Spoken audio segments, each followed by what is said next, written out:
So the goal of this course is to show you that pacemaker remote monitoring is not only cool, it is very useful for all your patients implanted with pacemakers.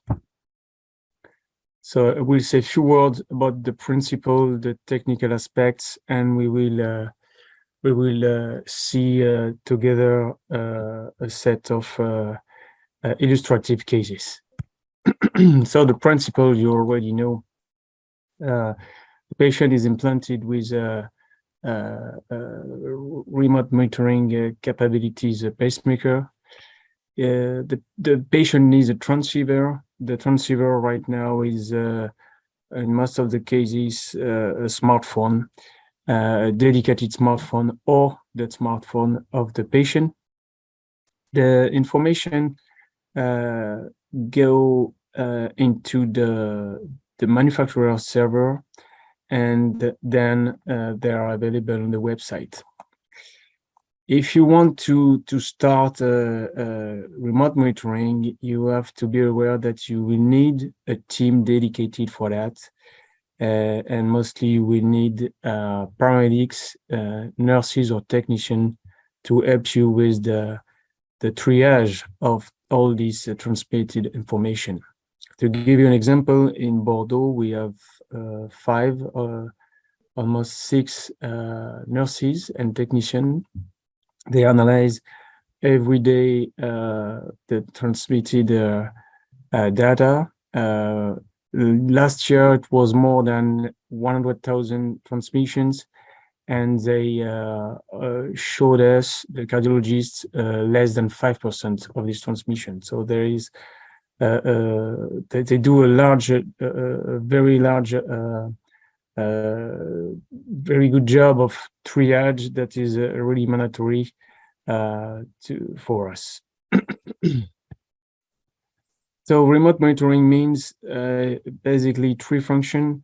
The remote monitoring per se is an automatic check of some pre-specified parameters with alerts that you can pre-program directly on the device or using the website, depending on the manufacturer. We will see the main differences in the next slide. This is in combination with remote follow-up. Remote follow-up is a virtual consultation with complete device interrogation with a real-time EGM. And you can set intervals like 3 months, 1 month, depending on the patient, and you do what you want in this case. Real-time EGMs, few words about that. There are EGMs that are not supposed to show any complication, any arrhythmia. There are strips of current functioning of the device. They are sent either during the remote follow-up or during any transmission, for example, for an alert or a patient-initiated interrogation. So remote follow-up can be scheduled for all these 4 manufacturers, and Biotronic has a slight different way of functioning because it transmits the Biotronic pacemakers. They transmit every day all the device content. Patient initiating interrogation is the capability of triggering an interrogation. Honestly, at our center, we don't use this function. We don't explain the patient that it even exists.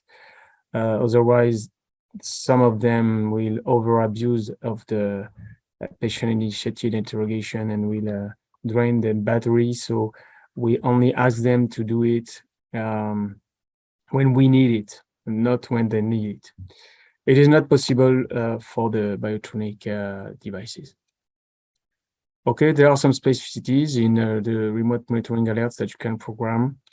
Many alerts can be programmed with Biotronic devices, for example, and very few in the MicroPort pacemakers. So this is an overview of the main characteristics of the 5 manufacturers. You see that Biotronic was the first to launch a pacemaker with remote monitoring capabilities in already 20 years ago. And the last one was MicroPort. They use mostly 3G, 4G cellular technologies, but especially in the US, it is possible to use a landline or an internet connection. Patient-initiated interrogation, I just explained that it is available for these 4 manufacturers. Schedule follow-up, okay. And this is the amount of EGM that you can have every day. It's only one for Biotronic. It's all the recorded EGM for the other ones.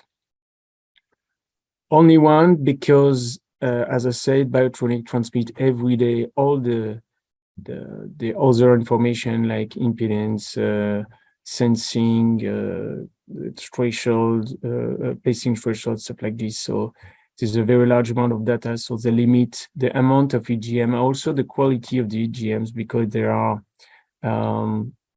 filtered EGM. Remote enabling, disabling of the alerts. It is possible for the first 4, not for MicroPort. You have to set this directly on the pacemaker with the programmer. Customization of alerts means changing the boundaries of the alerts. For example, the lower threshold of the impedance alert, the AF burden percentage, stuff like this. So it is possible to tune all the alerts directly from the website for Biotronic, which is very convenient. It's also possible to change the RV percentage and AF burden percentage alert for Boston, but for the other one, you cannot change remotely. Recurrence are some specificities that you have to be aware of, because, for example, Medtronic, they only send one alert for each parameter you want to monitor. For example, one AF alert between 2 programmer interrogations, one impedance alert, one VT alert. So this has to be known, otherwise you may wait for a recurrence that will never happen. So for Biotronic, between 2 face-to-face interrogation, you have, say, 5 AF and 5 VT episodes, all the technical alerts. For Abbott and Boston, you have recurrency of the clinical alerts, but not the technical ones. For example, ERI or impedance alert, they are sent only once. And for MicroPort, the rule is 2 alerts at the same time. Okay, some limitations. Yeah, there is a down sampling of the EGM. We will see some examples. The quality is not very good for Biotronic. There is no VT alert for MicroPort devices, surprisingly. And special feature, yeah, you can use there is a dedicated app for Boston and Medtronic devices. A special feature in the Biotronic pacemakers are the periodic EGM. They are sent, as the name say, periodically with 3 strips. Sorry. First one is a conventional, if I can say, real-time EGM. The second one is named encouraged sensing, and the device will change the basic rate and the AV delay to favor sensing. And the third strip is encouraged pacing, and in contrast, it will increase the basic rate and decrease the AV delay to force pacing and to allow you to analyze capture. It is quite convenient. We will see. So already 5 good reasons to adopt remote monitoring. Mostly it will improve patient safety by reducing time to medical intervention. But this is data from the uh, I forgot the name of this trial, a COMPASS trial. It will improve battery longevity. I will discuss that later. It is the first line of recommendation in case of pacemaker recall. Some data from very large cohort show that it improves probably patient survival. It is cost-effective, reduce the number and length of hospitalizations. It decreases the staff work. It improves patient satisfaction. It is a nice tool to help isolated people to get good quality care, and it's obviously very important in case of quarantines or lockdown. This is just a slide from the publication of my friend Niraj Varma about this effect of remote monitoring on survival, and you see that in they use a very large amount of patients with divided in 3 groups. No remote monitoring, so 60,000 patients. Low remote monitoring, so means there is remote monitoring, but not 100% communication. And high remote monitoring is that what you expect when you propose remote monitoring to a patient. And you see that there is significant differences between the level of adherence in terms of survival, with the odds ratio are there. You see high remote monitoring versus none. It's almost 50% gain in survival. In pacemaker, with almost the same effect than in ICDs. Most of people think that it is more useful to follow patients with ICDs, but it's also very interesting in pacemaker recipients. So now we go for some illustrative cases. This is a very simple case. This is the ERI. So the device warn you that it is time to replace the generator. In Bordeaux, we never change a generator before the ERI because all our patients are remotely followed, and we wait for this alert to program the box change. And this is one of the reasons why the remote monitoring extend the battery longevity, because you reach every time the index of replacement.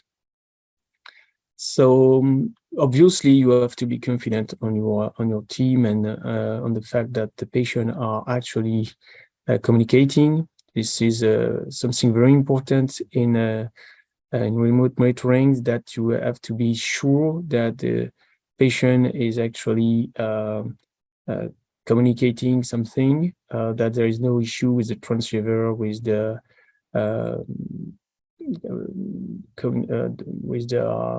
communication, the web, the stuff like this. So yeah, so ERI is the first important alert that we expect in every patient. This is something else. This is an alert of a change of the pacing mode. It could be, in this example, backup mode, and this kind of change occurs mostly because of a huge electromagnetic interference. So basically, the pacemaker will switch for VVI mode, It's not very dangerous, but interesting to know, because the patient may be symptomatic, and you will get back to the previous programming within a few days instead of a few weeks or months. It is also very useful to, for example, in the biotronic devices, when the patient went to an MRI, just after the pacemaker, we send a resume of the measure parameters after the MRI, and you can check remotely that everything went fine, instead of calling the patient back for a consultation after the MRI. Okay, so now a case of what I called real-time EGM. They are also called periodic EGM or random EGM. As I said, they are not supposed to show any problem, but they are they intend you to analyze the sensing and pacing function of the device. And in this case, you see that it is a monochamber pacemaker. This is the ventricular channel. You see that this is sensing, airwave sensing, here ventricular pacing, but you see that just after there is again a sensing too close to the ventricular pacing artifact, and it is so close that we can deduce that this ventricular pacing was ineffective. So in this case, the real-time EGM unmasks loss of capture. It is not undistressing that problematic, because we see many spontaneous airwaves, but we will check that the patient is actually paced only 23% of the time. The former test was 2.75 volts, and it's programmed to 3.75. The pacing duration had been also increased a bit. So it's not an emergency to correct this problem in this patient, because it seems not to be dependent 100% of the time. But if he has a VVR, it's probably not for nursing that, so you have to do something for him, for example, in the following days. By the way, a threshold at 2.75 is to me something that we cannot accept for long term. It means that the lead is not reliable, and this tracing confirms. So loss of capture, not very urgent, but still. Another patient this time. So you see the atrial channel. Sorry, the tracings are in French, but Pierre asked me told me that the first goal of this course was to learn French. So you see the atrial activity quite fast, sinus tachycardia eventually. You see that there are some pacing artifacts, difficult to know because of the blankings and filters that there is capture or not. But here you see that there is probably no capture, because again, you see a spontaneous activation too close to the pacing artifact. And this confirmed that all these ventricular pacing markers are actually not accompanied by capture. And this is an obvious permanent loss of capture with an escape rhythm. So now, in contrast to the previous patient, there is an emergency to to do something for this patient because he is in heavy block, and maybe because of this he is fast on the atria. If you have any question, do not hesitate to interrupt me on the tracing, the marker, or the management of the case. And this is the related. You see, this patient is fully dependent, and again, I was known to have a high pacing threshold with a safety margin, with a too low safety margin. If you have 2.5, please program at least 5 if the patient is dependent. Otherwise, you will risk loss of capture. And when you have loss of capture in dependent patient, if he has an escape reason, could be okay, but not for long, because he can die of torsade de pointe mostly. Okay. So 2 different cases. This time it's an emergency. The patient should be seen in the following hours of this alert. Okay. By the way, I always say that when we call a patient following a remote monitoring alert, we always saying that he must not take his own car to come. It is a rule, so it should be accompanied eventually by an ambulance, or in this case, it is obviously better, but he won't have to go by his own car, for example. Another case of loss of pacing, in this case, was recorded as a high ventricular run. And you see that actually it is a kind of start of VF, very fast and polymorphic ventricular arrhythmia. And I have put in gray, shaded gray, the ventricular pacing markers that are suspect of not capturing. So this one is probably capturing, this one not, and there is spontaneous activation there. No capture, probably capture there, probably not there. You see the 2-to-1 ventricular capture, so we are probably very at the limit of the pacing threshold.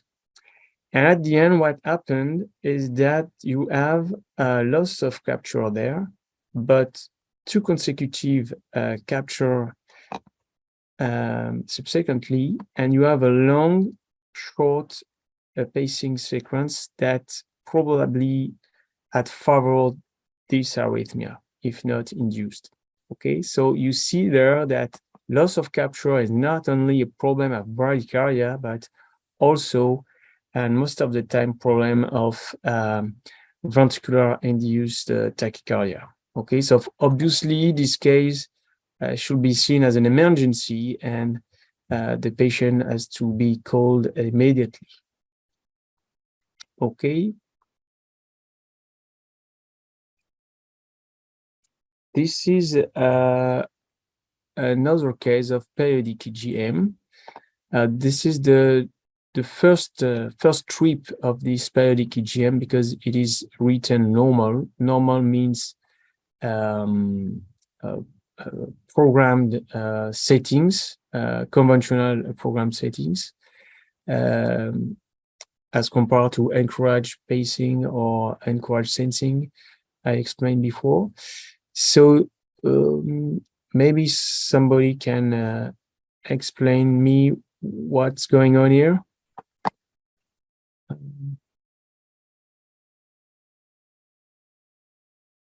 Clara, for example.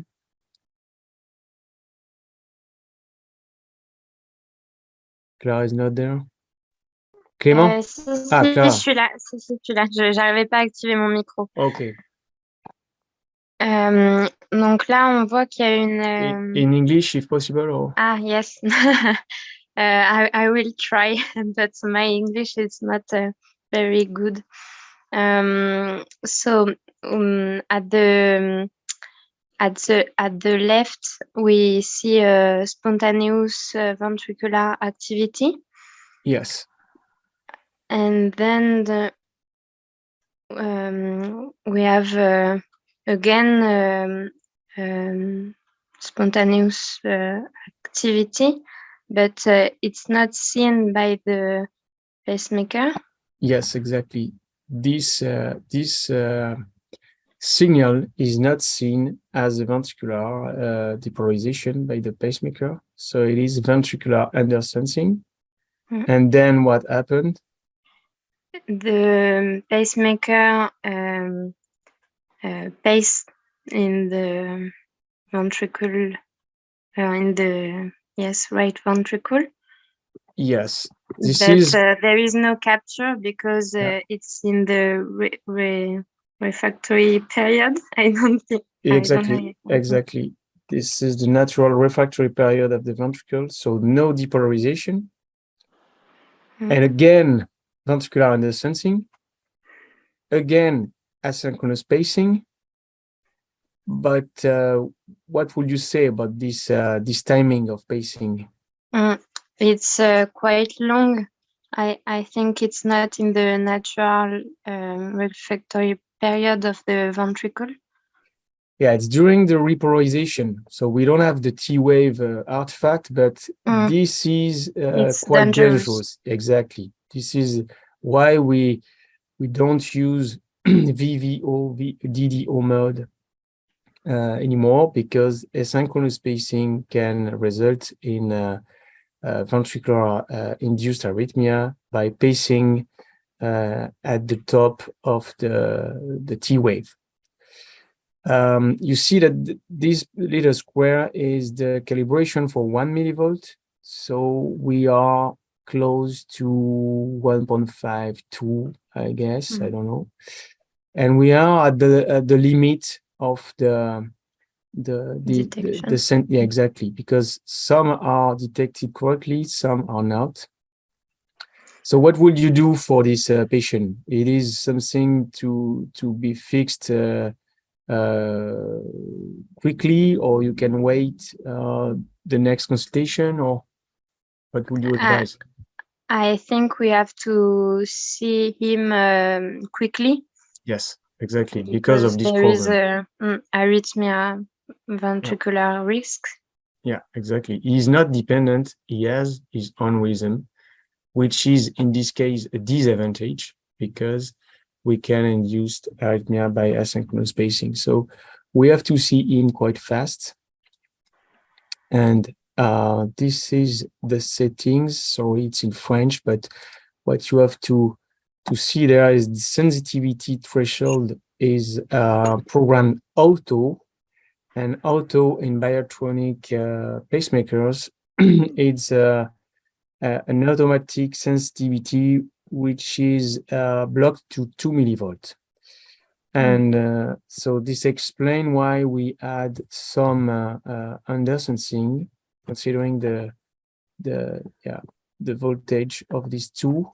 So we have to see this patient and to change for fixed sensitivity, for example, 1 millivolt, keeping in mind that detection of less than 2 millivolts is not very comfortable for the future.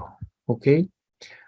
So this was again a diagnosis that the pacemaker wasn't able to do, and that you did thanks to the periodic EGM.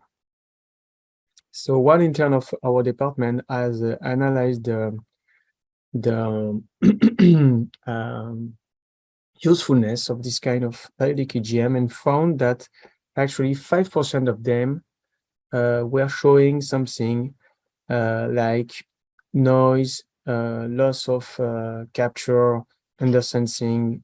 So 5% of them were clinically relevant, and even the active periodic EGM with the sensing and pacing strips were more useful, with like 12% of them were were considered to be informative. So I encourage you to look at them systematically. Thank you, Clara.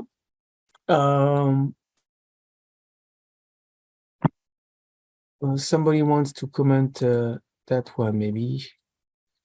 Clément.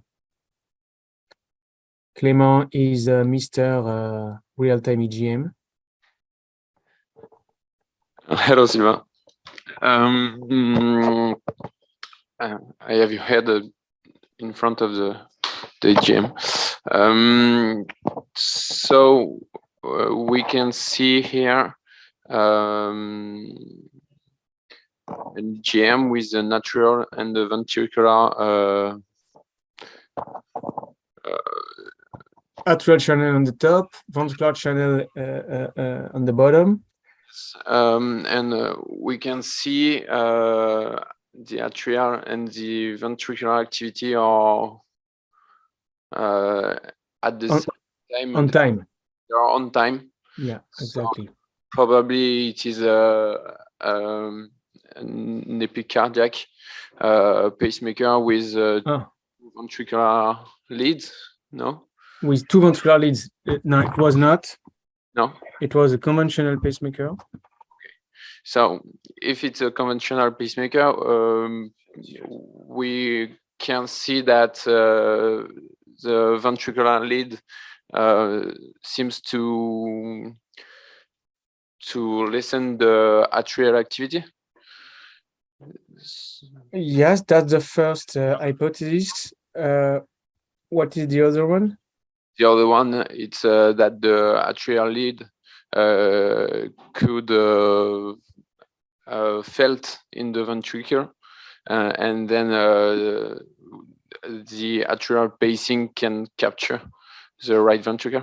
Okay, so is there one of these two options, the atrial lead fallen in the ventricle or the ventricular lead pulled back in the atria? So at that level, what is your interpretation? We can see there is a natural pacing that seems to capture the myocardium, and the ventricular lead lessen this capture, and there is in the security interval. And yeah.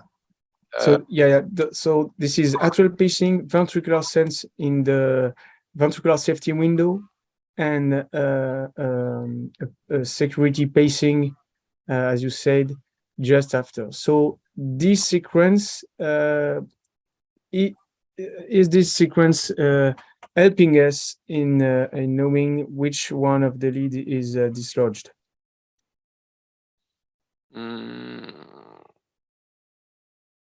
It's difficult to know. I don't think so, because if the atrial lead is in the ventricle, it will result in the same behavior of the pacemaker, pacing artifact heard by the ventricle with a ventricular pacing at the end of the safety window.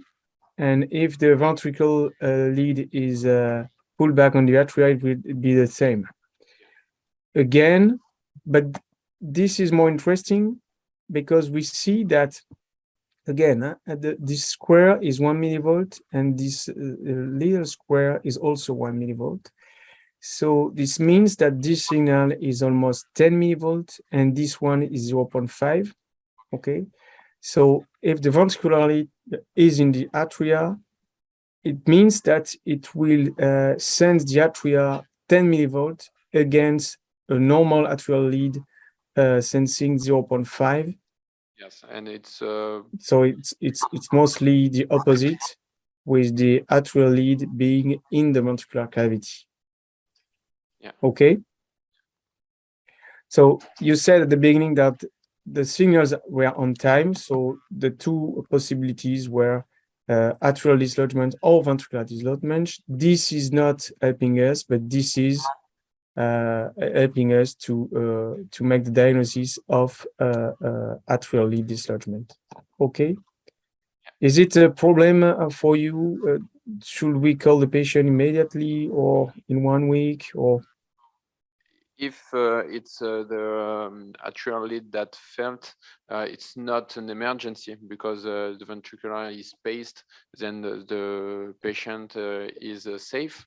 But in some days or some weeks, it can be a problem, and it could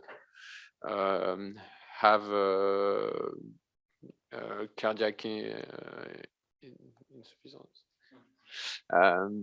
Heart failure? Heart failure. Yeah. Well, the main problem, I think, is having a free lead in the tricuspid valve can induce sometimes PVCs or even runs of VTs, as we see when we implant the ventricular lead.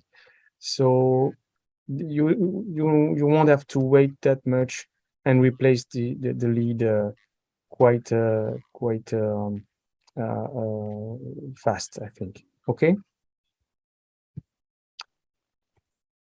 Thank you, Clément. We move for the other one. So this was to show you the trend of impedance. You see that the the atrial impedance almost didn't change, a slight increase. And this is to say that actually impedance is a very bad parameter to detect lead dislodgement. They are supposed to have a decrease in impedance, but most of the time it doesn't change anything. Also interesting to see that the the dislodgement occurred within the 2 first weeks, and this is why we are used to say that remote monitoring should be implemented as soon as possible, and the best is just after implant, because lead dislodgement, for example, they occur in the first days or weeks, and very rarely months after implant. And this has been proven especially in a paper by Niraj Verma. So this is amplitude. You see a very wide range of detected signals for the atria, probably actually some ventricular detection, more or less. And this is the threshold in black. There is no threshold. The generator is not able to determine any pacing threshold for the atria, so the output is set to 3 volts. Okay, this is another kind of alert. Interesting. It is ventricular detection under the limit of 2 millivolts. It only exists in Biotronic and Boston devices. It is interesting, especially, as I said, at the beginning of the follow-up. The detection was known to be 7, and now it is 1.7. This is impedance, so as I said, few change. And this is the threshold. So the threshold was around 1 millivolt, and at that point, it was the generator was not able to measure it. So the auto pacing amplitude was set at 4.2. So we can suspect that something happened there, and the amplitude felt at the same time. So this was RV lead dislodgement. The RV lead was screwed at the apex, and when we make this X-ray, we saw the lead obviously at the level of the tricuspid valve. And you see, interestingly, that there should have been a rotation of this generator, apparently clockwise, with a traction of the two leads. Okay, so obviously very informative transmission for this patient. And this is the percentage of ventricular pacing, which was 0 after the dislodgement and 100% after. So there is a risk of asynchronous pacing in this patient, so it should be called, and the lead should be replaced and not abandoned, even though it doesn't look dependent. So this is something else. This is again a case of lead problem, but this is a dedicated alert that you may see in biotronic devices. Right amplitude impedance out of range, but so first information, there was a switch from bipolar to unipolar. So this algorithm is present in the 5 manufacturer, and it responds to a switch of bipolar to unipolar in case of impedance out of range, on the premise that you will solve the problem in 50% of the cases. I remind you that pacing lead, Brady pacing lead, is made of 2 conductors, one for the cathode, one for the anode, the ring. When you use bipolar, you use the 2 conductors. When you use unipolar, you only use the distal conductor. So when you switch from bipolar to unipolar, you have 50% chance to have excluded the faulty conductor. Okay, so this algorithm exists in every pacemaker, but the specificity is that here there is an associated EGM sent during the impedance measurement. And it looks like this. It is right atrial late failure. And we see during the impedance measurement that there is actually noise on the atrial lead, which confirms that there is a problem of either conductor fracture or insulation breach. So we will look at this impedance. You see a right atrial impedance in black. So there is a sudden increase there, and this is already abnormal. Sudden increase or sudden drop are not expected in impedance trends and are always related to a problem. So this is already showing that there is a conductor issue, because rise in the impedance are related to conductor problems. But at the time of the alert, the impedance is rather low, and we don't know which one of the. I didn't know which one of the measurement was triggering the alert, and I called biotraining. They explained me that there was impedance above 2000, but this is a mean of many impedances. So it's not displayed on this trend, on this graph, but it was a high impedance that triggered the switch, and this low impedance is actually the impedance in the unipolar configuration. And this is the threshold. So you see already it was a high threshold on this lead. Between 3 and 4, and as I said at the beginning, threshold above 2.5 are very suspect. And when we switched when the device switched in unipolar, there was a decrease in the right atrial threshold under 1 millivolt. So it was probably the anodal conductor that was faulty in this case. So it looks like the problem was solved by the device itself. This is something else.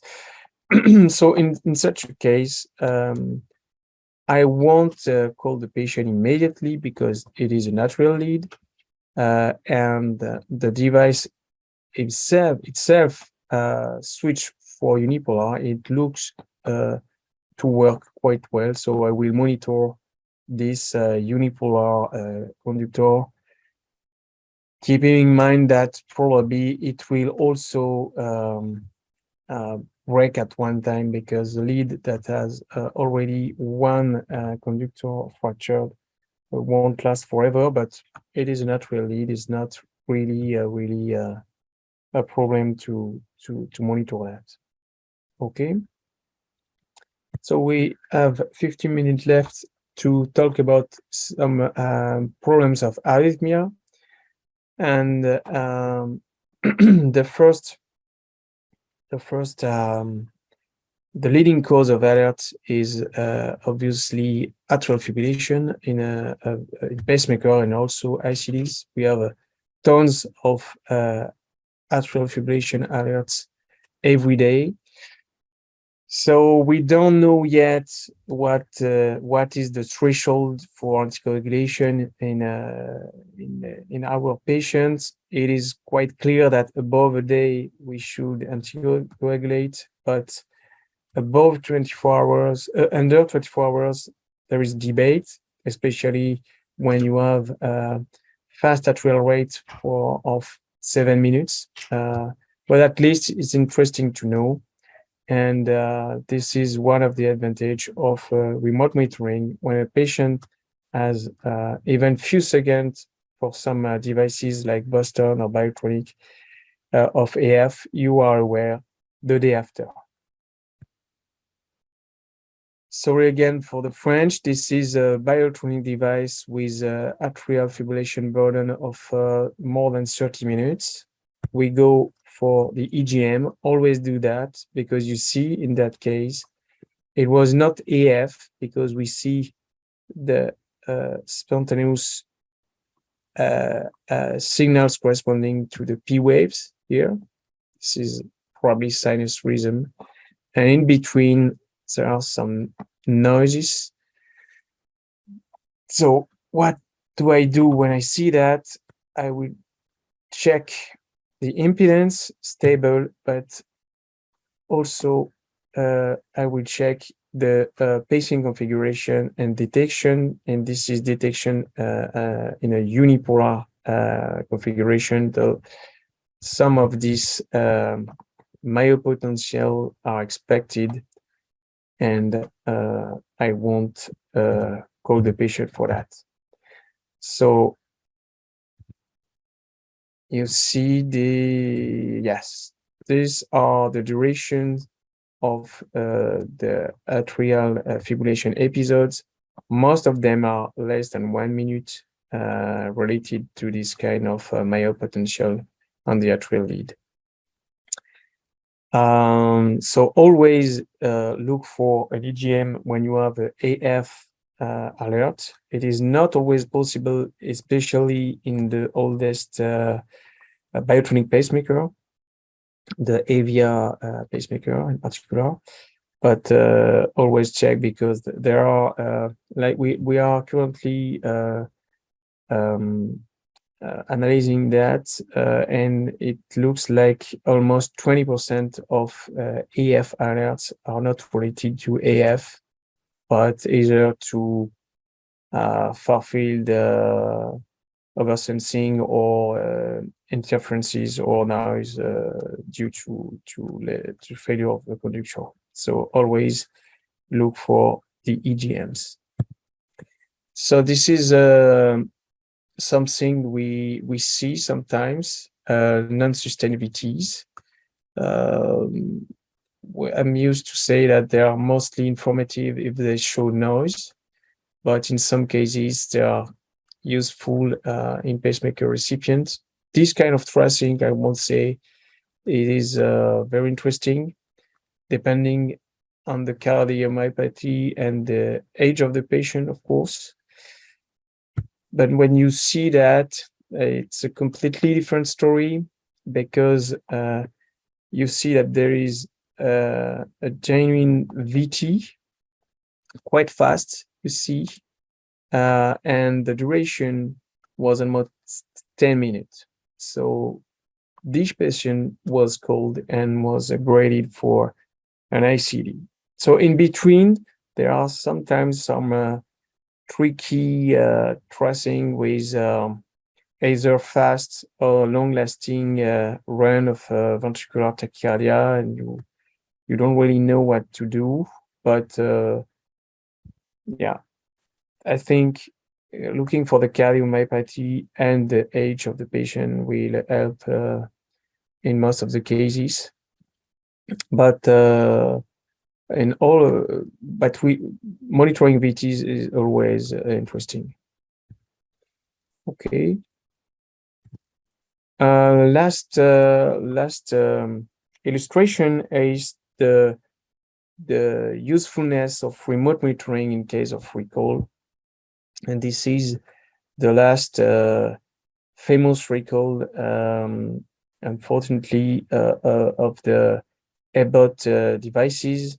This recall is not does not apply to the North America. It is in Europe, and it can cause asystole. So it is a very nasty recall, but as always, the first line of recommendation is to use remote monitoring for this patient. So in any cases, it is always better to be remotely monitored than to be, okay? And especially, of course, in case of recall. And this is the end of this course. And please use remote monitoring for your pacemakers as you do for ICDs, because the patient will benefit and you will be happy every day to discover some issue and to correct them quickly. Thank you for your attention. If you have any question,